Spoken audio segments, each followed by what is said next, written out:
देख सकते हैं ऐसे ही मजा आता है तुरंत रोड करने में। बहुत साल के बाद 7-8 किलोमीटर से मैं निकला हूँ, जीप पूरा थक गया है।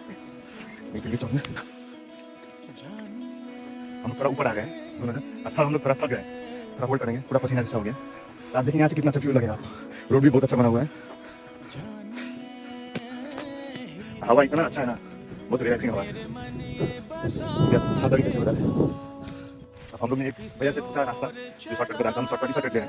अगर रूट लेंगे तो कम से कम भी हम लोग को बहुत लंबा पड़ जाएगा, दिन लग जाएगा 7-8 किलोमीटर, कम से कम 3-4 घंटा से ज़्यादा लग गया हम लोग, लेकिन हम लोग आराम करते करते जा रहे हैं, उससे ज़्यादा भी लग सकता है। लेकिन हम शॉर्टकट लेंगे हम लोग लिए बेटर रहेगा।